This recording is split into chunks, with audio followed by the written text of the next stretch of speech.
A medida que la era colonial se acercaba a su fin, la Unión Soviética pensaba que el mundo se volvería hacia el socialismo y predicaba ese mensaje en su propaganda. La situación preocupaba a los Estados Unidos. En Washington estaban convencidos de que los soviéticos estaban poniendo en práctica una política de expansión en el tercer mundo. Y su objetivo era evitarlo.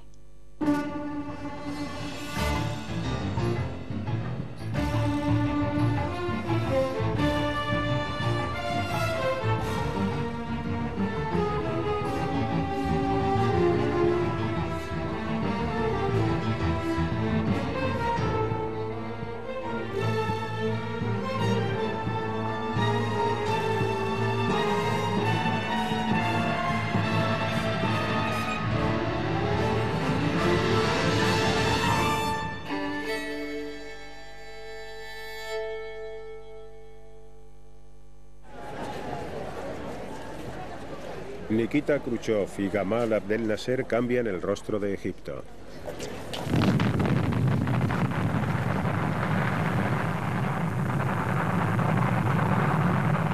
Cuando Occidente se negó a conceder un préstamo a Egipto para construir una presa en el Nilo, la Unión Soviética asumió el mando. Las naciones emergentes utilizaban la Guerra Fría para conseguir dinero y armas.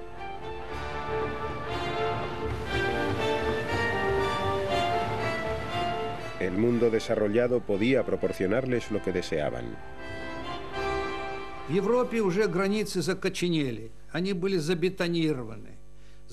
En Europa las fronteras eran ya muy sólidas y no existía posibilidad alguna de expansión allí, porque quien lo intentara provocaría una nueva guerra mundial. ¿Dónde podía tener lugar entonces la cacería? Lo diré francamente, en los lugares donde aún había presas. Esa zona era el tercer mundo y ninguno de los dos bandos quería dejar pasar una oportunidad. En el Cuerno de África, la Unión Soviética respaldaba a dos regímenes opuestos y rivales. Para Estados Unidos, esta era la prueba de la expansión soviética. En Angola estaban desembarcando miles de cubanos para combatir a las tropas respaldadas por los Estados Unidos.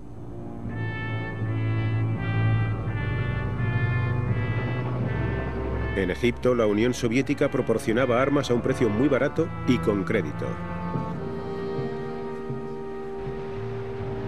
Pero el presidente Nasser no se dejaba influir con facilidad.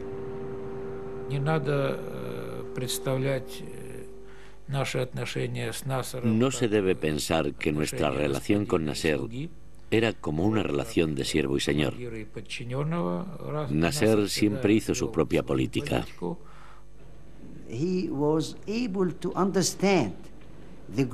Nasser comprendía la estrategia global y era consciente de que en aquel momento podíamos beneficiarnos de las discrepancias existentes entre los Estados Unidos y la Unión Soviética y sacar provecho de la situación para aumentar nuestras capacidades, tanto militares como económicas. Nasser era el héroe del mundo árabe. Los egipcios se unieron para la guerra.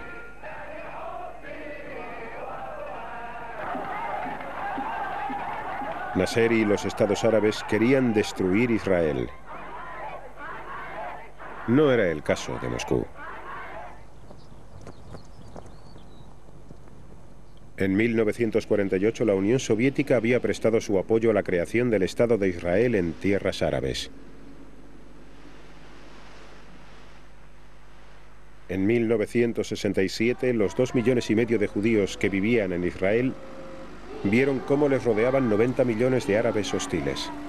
Israel se sentía inseguro.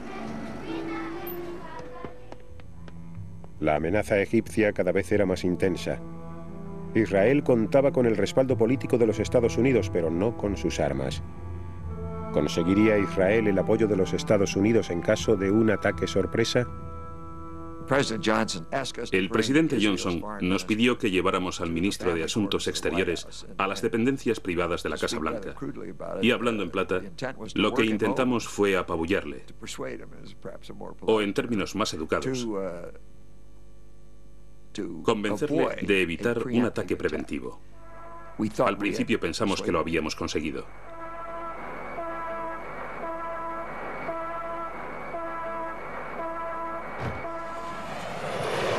Israel golpeó primero. En menos de 3 horas, el 90% de la Fuerza Aérea egipcia fue destruida en tierra.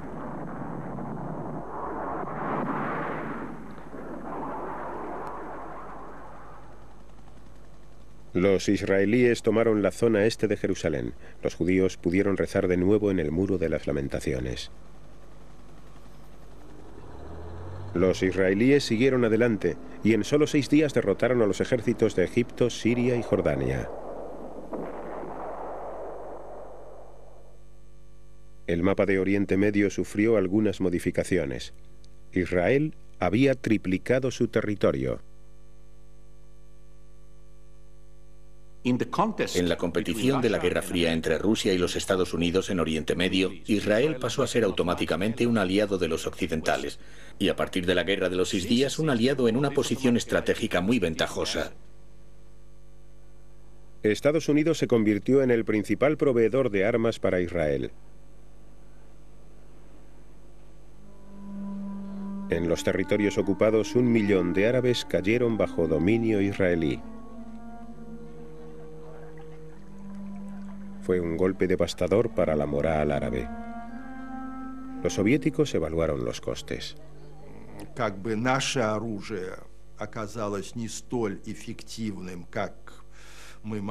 Nuestras armas resultaron ser menos efectivas de lo que habíamos calculado. Pensamos que como compensación era nuestro deber proporcionarles más armas. Y refiriéndonos a un contexto más amplio, no dejar que Occidente se saliera con la suya. Septiembre de 1970. Egipto se hunde en el dolor por la muerte del presidente Gamal Abdel Nasser. Los países en vías de desarrollo lloraban la pérdida de un líder extraordinario. Y el primer ministro Kosygin no fue una excepción. Aunque apenados, todos, incluidos los rusos, estaban intranquilos. ¿Quién sería el sucesor de Nasser?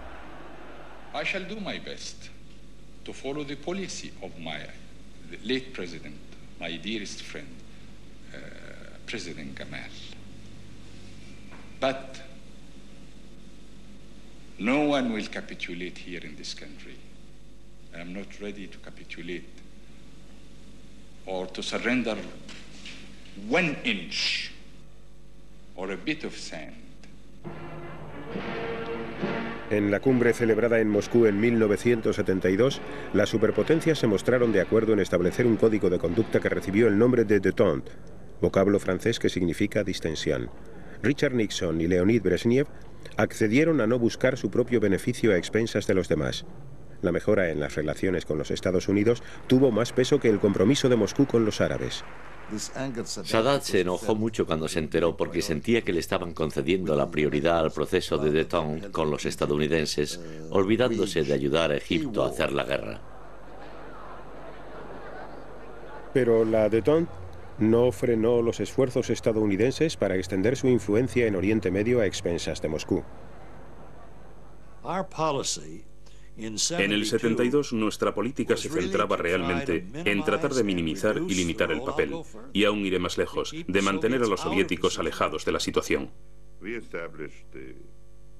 Establecimos una política que consistía en frustrar cualquier movimiento respaldado con armas soviéticas, hasta que algún líder árabe, cansado de la situación, se volviera hacia nosotros para tener contactos diplomáticos. Entonces, trataríamos de adoptar una postura lo más ecuánime posible. En Egipto, como en muchos otros países en vías de desarrollo, la presencia soviética era grande. En julio de 1972, Sadat ordenó que los 15.000 consejeros rusos y sus familias hicieran las maletas y se marcharan. Era un arriesgado juego de poderes. La decisión de Sadat incrementó su popularidad y demostró que en realidad los rusos apenas sí ejercían control sobre Egipto. En octubre de 1972, decidieron volver a apoyar a Egipto y Sadat sacó partido de la situación. Dijo, bueno, los expulsé para expresar mi poder y que así nos dieran lo que necesitábamos. Y extrañamente, firmamos un acuerdo sobre armamentos después del mes de octubre, que fue uno de los mayores que hayamos firmado nunca con la Unión Soviética. Sadat necesitaba armas. Estaba planeando acabar con la precaria paz. Quería la guerra, la necesitaba. Estaba convencido de que no podía hacer otra cosa. Consideraba que la negociación era imposible si no sucedía algo que caldease el proceso, es decir, sin una especie de terapia de choque. Yom Kippur, el día más sagrado para Israel. 4.000 soldados egipcios y tanques atraviesan el canal de Suez.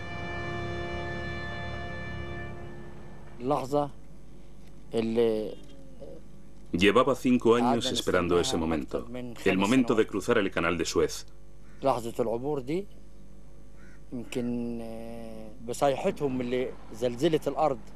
Nuestros gritos hicieron temblar la tierra bajo los pies de nuestros enemigos israelíes.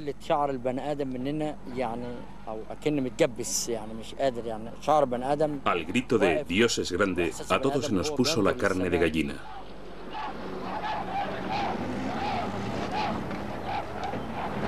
El ejército egipcio avanzó rápidamente, ansioso por recuperar los territorios perdidos.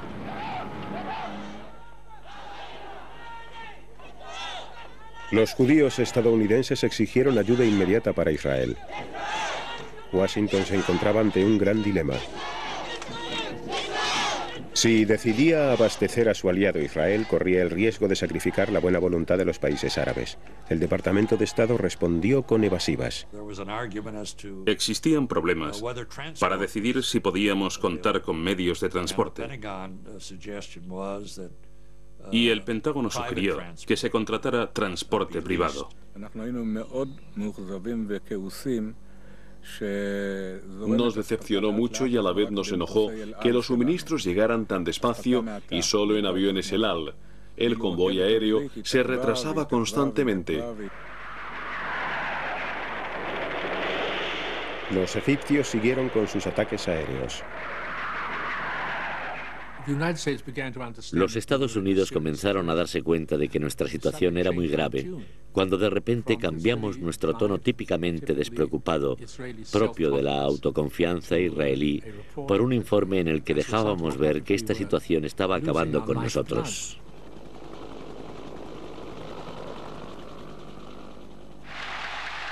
Sadat había triunfado. Había conseguido recuperar los territorios que Egipto perdió en la Guerra de los 6 días. Pero los rusos presentían que se avecinaba un desastre. Por ello instaron a Sadat a aceptar un alto el fuego. Un alto el fuego nos beneficiaría a todos y de lo contrario se vería obligado a retirarse. Pero Sadat no nos escuchó. En Washington, el presidente Nixon acabó con el aplazamiento de los envíos de armas.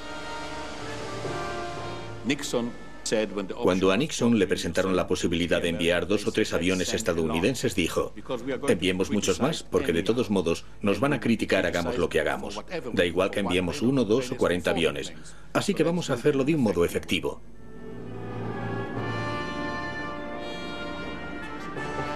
El puente aéreo situó a la mayor potencia del mundo públicamente de parte de Israel. Ahora eran los aliados de Moscú los que sufrían una derrota.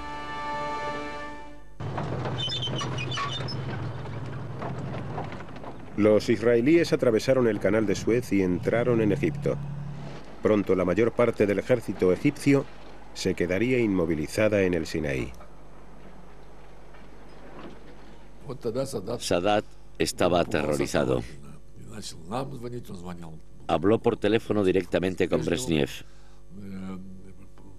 Yo estaba presente. Recuerdo que suplicaba: salvadnos, salvadnos de los tanques israelíes.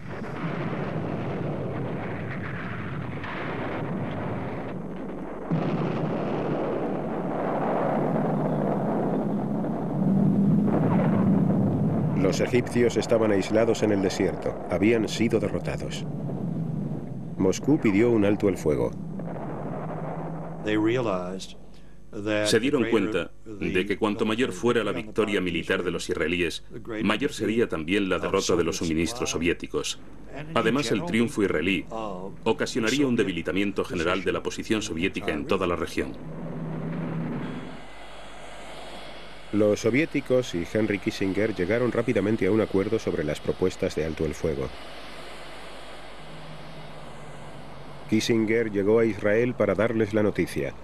Había llegado el momento de comprobar la capacidad de las superpotencias de dominar a sus aliados. Se había comprometido sin pensarlo demasiado con algunos de nuestros dirigentes, especialmente con Golda Meir, nuestra primer ministro.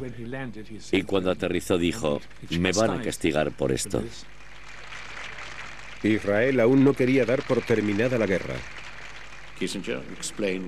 Kissinger expuso la situación y prometió que seguiría prestando ayuda a Israel en caso de que se produjera un rebrote del conflicto.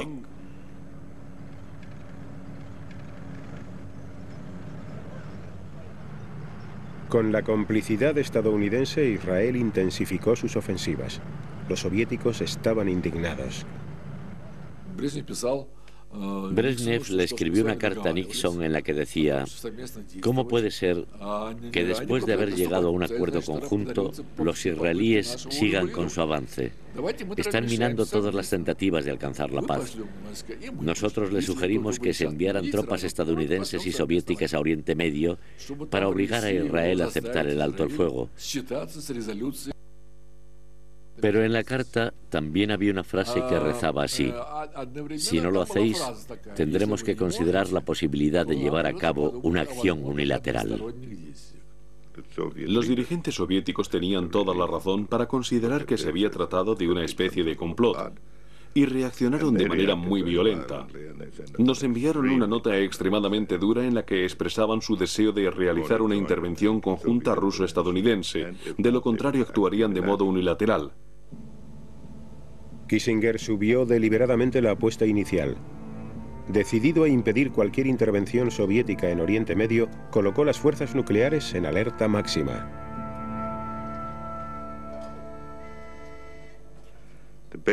Nuestro propósito básicamente consistía en generar mucho movimiento para que la Unión Soviética se fuera dando cuenta de que esto era algo grave antes incluso de recibir nuestra respuesta. Moscú no reaccionó a la alerta. De hecho, ya habían abandonado la idea de enviar tropas unilateralmente. Fue una clara victoria política para los Estados Unidos. Una victoria muy importante que tuvo repercusiones en la Guerra Fría, más allá de Oriente Medio.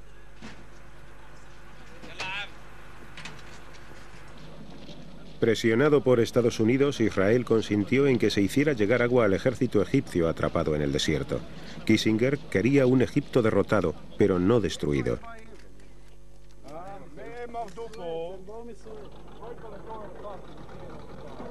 Con los israelíes a tan solo 100 kilómetros del Cairo, los egipcios se vieron obligados a negociar por primera vez cara a cara con Israel. Moscú no tomó parte en las conversaciones. Egipto comprendió que Estados Unidos tenía en su mano todos los triunfos para llegar a lo que posteriormente se conocería con el nombre de Acuerdos de Retirada, firmados entre Egipto e Israel. Henry Kissinger se convirtió en el hombre que viajaba en avión con más frecuencia en todo el mundo. Esta diplomacia aérea, que más tarde se conocería con el nombre de diplomacia Kissinger, le dio fácil acceso a Sadat. Las relaciones habían cambiado esencialmente, es decir, desde la guerra, Sadat creía que tenía que buscar el apoyo del bando mundial, en el que se encontraban los Estados Unidos. Los viajes de Kissinger no consiguieron la paz permanente, pero demostraron que Estados Unidos estaba ganando la Guerra Fría en los países de Oriente Medio. No obstante, esto tenía un precio.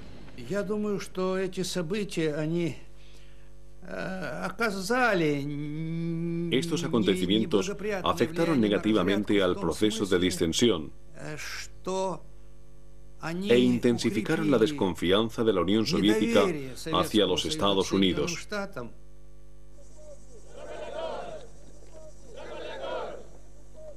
África, 1975. El último imperio colonial moría poco a poco y el pueblo de Angola alargaba la mano para asir su libertad. Eran terrenos de caza inexplorados para las potencias de la Guerra Fría. Cuando las tropas portuguesas se retiraron de Angola, 3 grupos se disputaban el poder. Esta situación despertó los temores de Estados Unidos. Cuando Bill Colby, director de la CIA, vino a la Casa Blanca para dar instrucciones al Consejo Nacional de Seguridad, lo primero que dijo fue literalmente: caballeros, este es un mapa de África y aquí está Angola. Ahora en Angola tenemos 3 facciones. Está el MPLA, que son los chicos malos, luego está el FNLA, que son los buenos, y por último están Jonas Savimbi y UNITA, pero aún no los conocemos muy bien. Y esa fue la pequeña introducción para el Consejo Nacional de Seguridad. El Movimiento Popular de Liberación de Angola, o MPLA, era el grupo más numeroso y su ideología era de izquierdas. Estaba situado en la capital, Luanda, y en sus alrededores. Agostinho Neto y Lucio Lara eran los líderes de este movimiento de gran diversidad étnica. En la década de los 60, Cuba les proporcionó formación militar y Moscú las armas necesarias. El Frente Popular de Liberación de Angola, FNLA, operaba mayoritariamente en la parte meridional del país. Su líder, Holden Roberto, era un estridente anticomunista estrechamente vinculado al vecino Zaire, que le suministraba armas estadounidenses bastante anticuadas.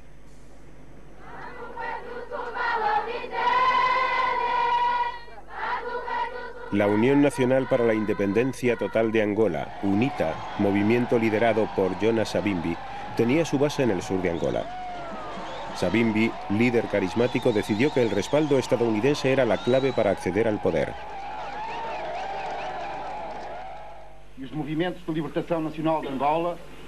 Los 3 grupos rivales se reunieron en Albor, Portugal. Allí llegaron a un acuerdo sobre la independencia y las elecciones. Los Estados Unidos se negaron rotundamente. Nosotros encontramos la solución. La CIA, sin la aprobación del Consejo Nacional de Seguridad, entregó $300.000 a Holden Roberto y le ordenó que enviara a su gente al norte de Angola. No nos preocupaba recibir ayuda estadounidense.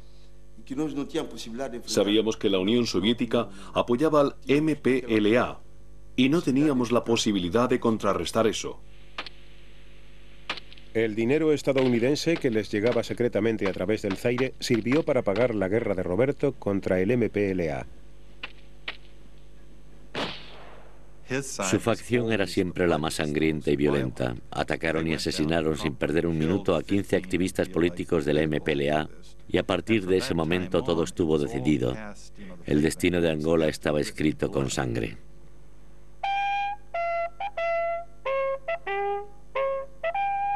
Los estadounidenses no estaban seguros de que las tropas de Roberto pudieran derrotar al MPLA. La Agencia Central de Inteligencia envió a John Stockwell a investigar. Roberto dijo que contaba con 30.000 hombres, pero yo tuve dificultades para contabilizar 30. Estaban mal armados, desorganizados y eran una especie de muchedumbre caótica. Él era un vaquero de ciudad. Había pasado toda su carrera dedicado al politiqueo en Kinshasa. No sabía nada de operaciones militares o logísticas, ni de organización. Entonces Stockwell se dirigió al sur para visitar el cuartel general de UNITA.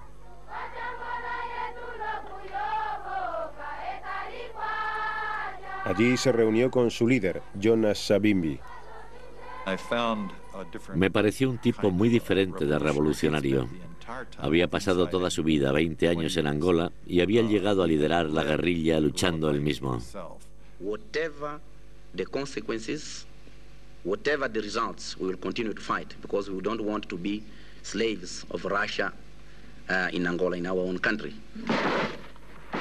Estados Unidos respaldaba ahora 2 de los 3 movimientos independentistas. Washington descartó intervenir en Angola con tropas estadounidenses.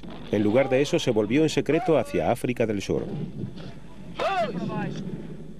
Los Estados Unidos solicitaron nuestra asistencia a un nivel muy elevado. O mejor dicho, solicitaron que Sudáfrica ayudara a la UNITA.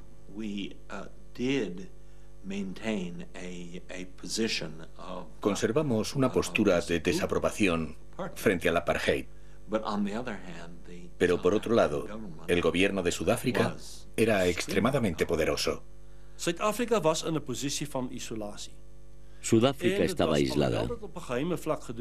Aunque se hizo en secreto, fue beneficioso para nuestro país cooperar con una gran potencia como los Estados Unidos, aunque fuera de manera clandestina.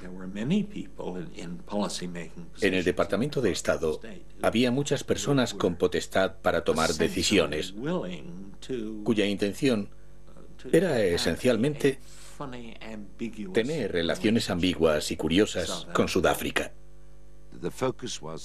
Lo más importante era que la Unión Soviética llegara a entrar en el país y que utilizara esta situación de inestabilidad en África en su propio beneficio, para echar raíces allí y fomentar los conflictos.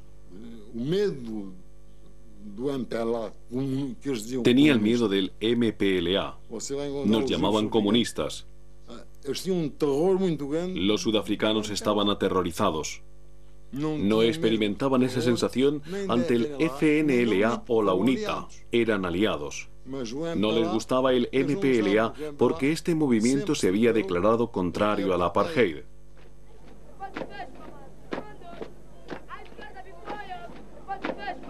En Luanda, el MPLA comenzó a organizar desfiles, pero estaba perdiendo el control en las zonas rurales.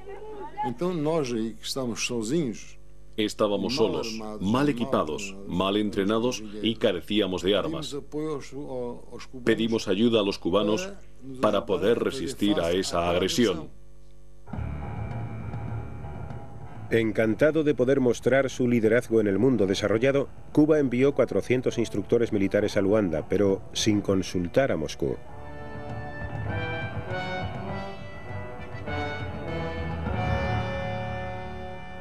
Los soviéticos no sabían absolutamente nada. Cuando nosotros tomamos la decisión, porque teníamos muy viejas relaciones de muchos años con Neto y con el movimiento de independentistas en Angola, estábamos muy disgustados.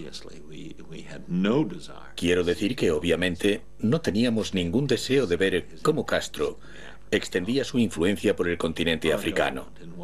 Para nuestro gobierno en Washington, Castro era un representante soviético. En lo referente al tema de Angola, pensamos que si la Unión Soviética podía intervenir en lugares que se encontraban a tanta distancia y que no tenían nada que ver con los problemas de seguridad tradicionales rusos, y si las Fuerzas Armadas cubanas podían entrar en focos problemáticos y tan lejanos, y si Occidente no encontraba un método para contrarrestar todo esto, entonces todo el sistema internacional se podría desestabilizar. Ya era una cuestión de, bueno, la globalización de nuestra lucha frente a la globalización de los Estados Unidos. No coincidíamos ahí con los puntos de vista soviéticos. Entonces, actuamos.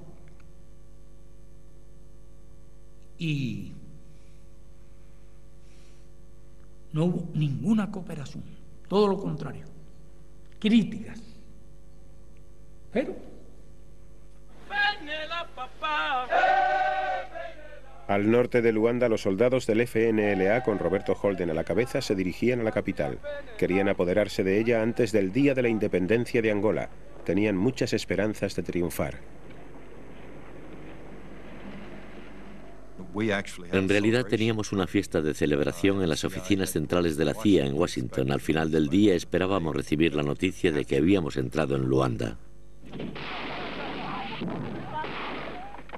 Conducidas por cubanos, las tropas del MPLA detuvieron el avance de Roberto.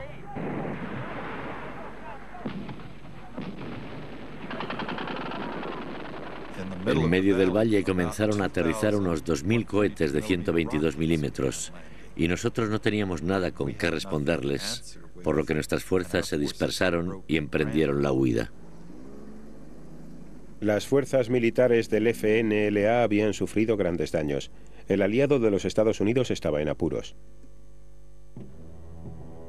Ahora, el MPLA se enfrentaba a un desafío aún mayor. En octubre de 1975, los soldados sudafricanos invadieron Angola. Desde sus bases en Namibia acudieron al encuentro de las divisiones de la UNITA. Avanzábamos aproximadamente una media de 80 kilómetros diarios. Por aquella época mis soldados ya lo hacían muy bien, se sentían más cómodos allí y ya habían salido de los vehículos y marchaban en formación de asalto. Mandaríamos al diablo a esa gente y entonces tendrían que coger sus cosas y marcharse, porque no nos esperaban. Los sudafricanos estaban prestando ayuda a la UNITA y Zaire apoyaba al FNLA. Por lo tanto, era justo que el MPLA pidiera ayuda a los cubanos en su lucha contra las invasiones.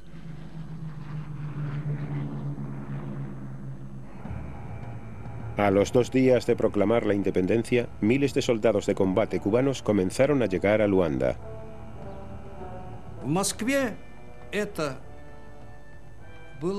En Moscú la noticia se recibió con entusiasmo.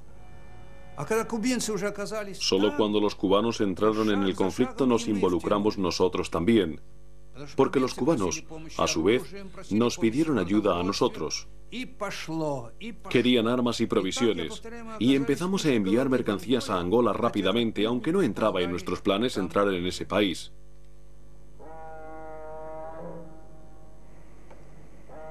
Moscú comenzó a enviar toneladas de armas, tanques y misiles directamente a Luanda.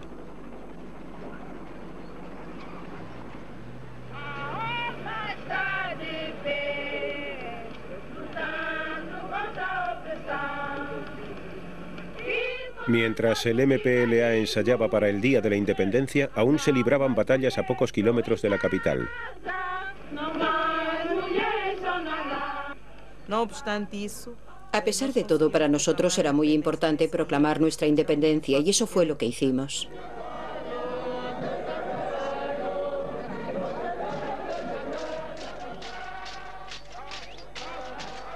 El MPLA celebró la independencia de Angola en Luanda. Sus enemigos habían fracasado en su intento de apoderarse de la capital. El 11 de noviembre de 1975 fue el día más duro de mi vida. Recordé los 14 años de luchas. Recordé a los muertos, a todos los que se sacrificaron.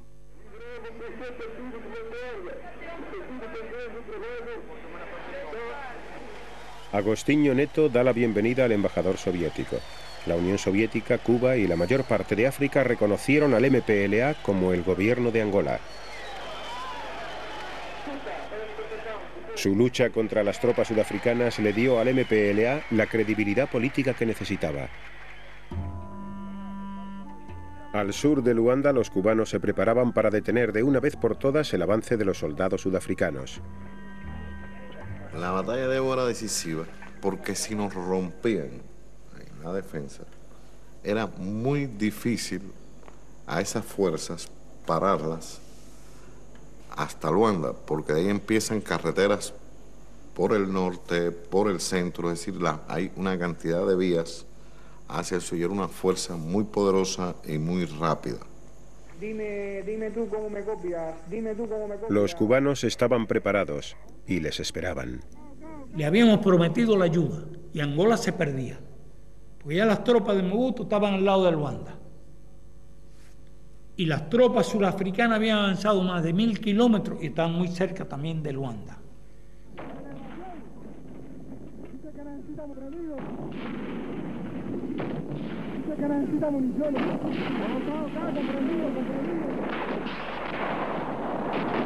Los soldados cubanos y los del MPLA superaban en armas a los sudafricanos. El resultado de los disparos fue terrible. Solo veía la sangre que goteaba de esos camiones y no resultó muy agradable. Luego fui a investigar, y la primera vez que uno ve que sus propios soldados están... no resultó nada agradable. Lo dejaron todo allí, en el terreno, hombres, vehículos y armas. Fue una gran victoria sobre los sudafricanos. Las esperanzas sudafricanas y estadounidenses de lograr una rápida victoria sobre el MPLA se pulverizaron. Washington se estaba quedando sin salidas. Justo después de la guerra de Vietnam, ni el pueblo estadounidense, ni el Congreso, ni los medios de comunicación estaban dispuestos a aceptar que los Estados Unidos volviera a enviar sus fuerzas para controlar el futuro de un país que a ninguno de nosotros le importaba lo más mínimo. La administración recurrió a la CIA. En secreto siguieron enviando dinero a Roberto y a Savimbi para reclutar mercenarios de África, Estados Unidos y Europa.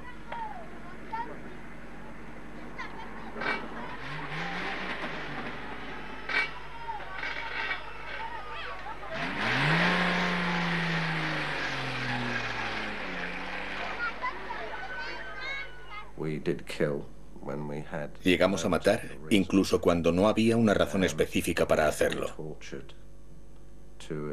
Torturábamos para conseguir información que posiblemente ellos no tenían, y no eran soldados enemigos capturados.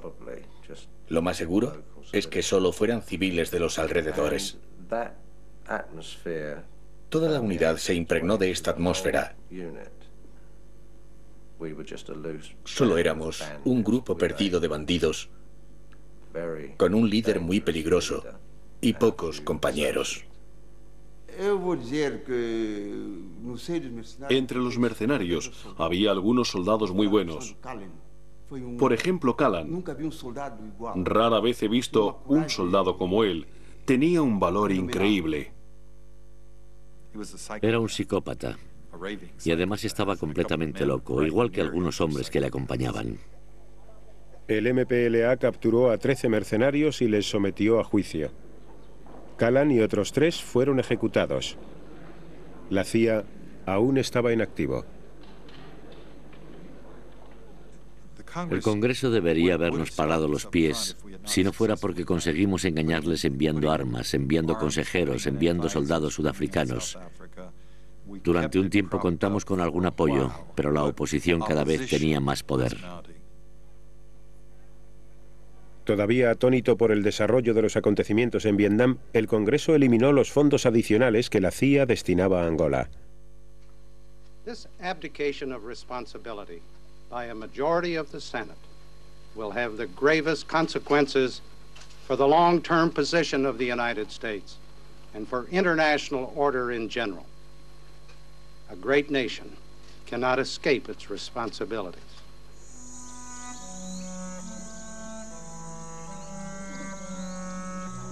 En Angola, Estados Unidos ansiaba la victoria, pero en realidad los odios cada vez eran mayores. La guerra civil duró mucho más que la Guerra Fría y dejó tras de sí a miles de personas muertas, mutiladas o sin hogar.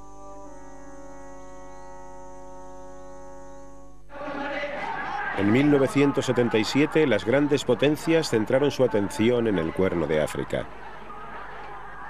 Los regímenes iban cambiando y con ellos las alianzas. La Unión Soviética y los Estados Unidos cambiaban de bando con una facilidad pasmosa.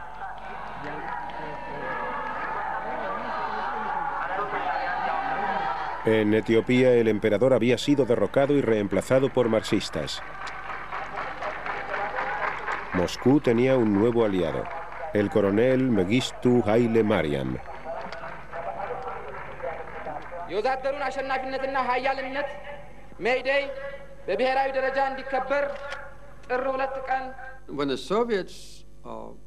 Cuando los soviéticos se trasladaron a Etiopía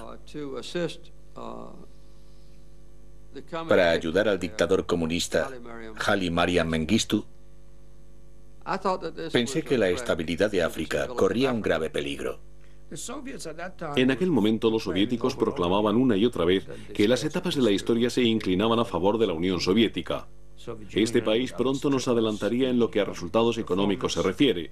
La Unión Soviética estaba adquiriendo ventajas estratégicas, estaba en la cresta de la ola de las llamadas luchas para la liberación nacional.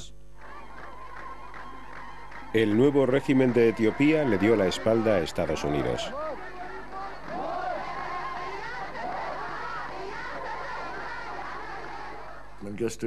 En los meses que siguieron a su nombramiento, Mengistu expulsó de Etiopía a la mayor parte de los estadounidenses y puso fin al programa de ayuda estadounidense de un modo muy arrogante. La vecina Somalia había sido un aliado soviético durante muchos años.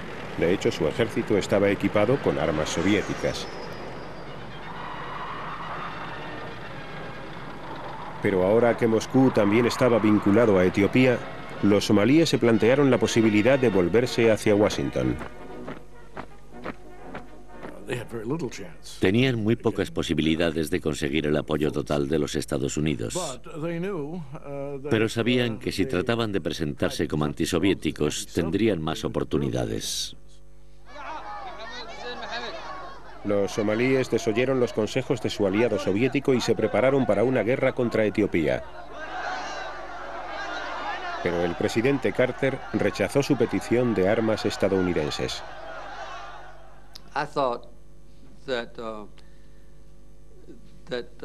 Pensé que no podíamos permitir que Somalia consiguiera apoderarse del territorio etíope y me negué a proporcionar armas al gobierno somalí.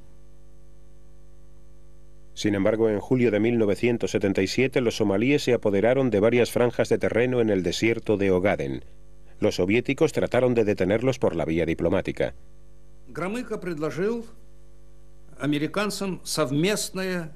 Gromyko sugirió que los Estados Unidos también mediaran en el conflicto.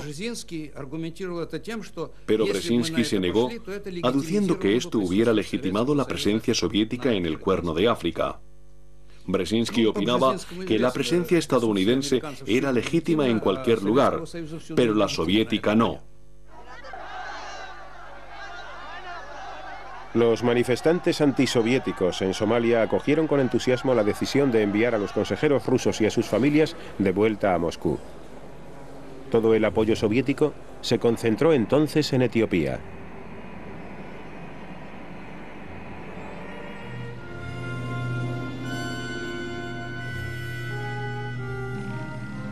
La Unión Soviética comenzó a enviar armas y también 15.000 soldados para combatir en Etiopía. Las tropas eran cubanas.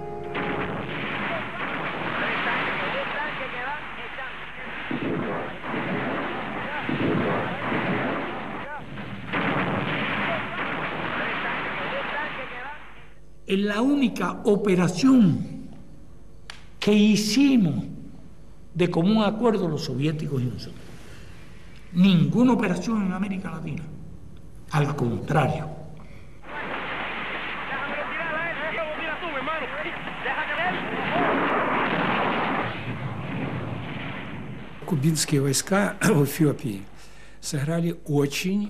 Los soldados cubanos en Etiopía desempeñaron un papel muy importante.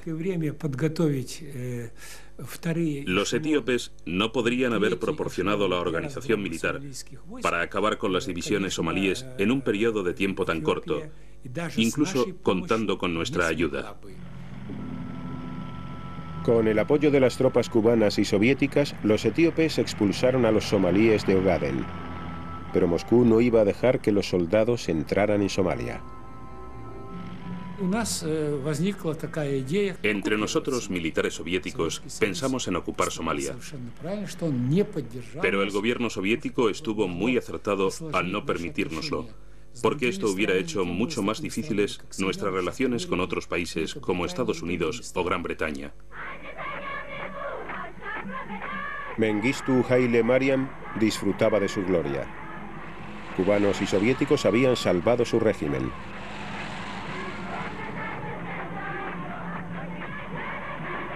En Washington, algunos vieron la victoria como una prueba de que los soviéticos estaban abusando de la política de détente.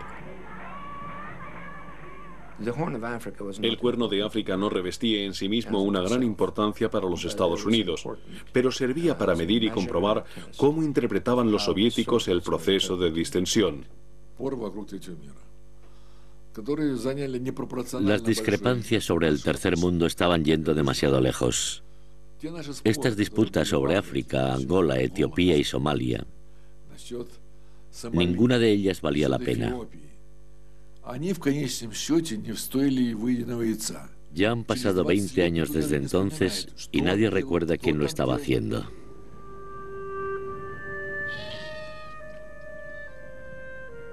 En su lucha por obtener triunfos en la Guerra Fría, las superpotencias iniciaron una carrera de armamentos en los países en vías de desarrollo. Sus solemnes promesas de limitar las armas se las llevó el viento.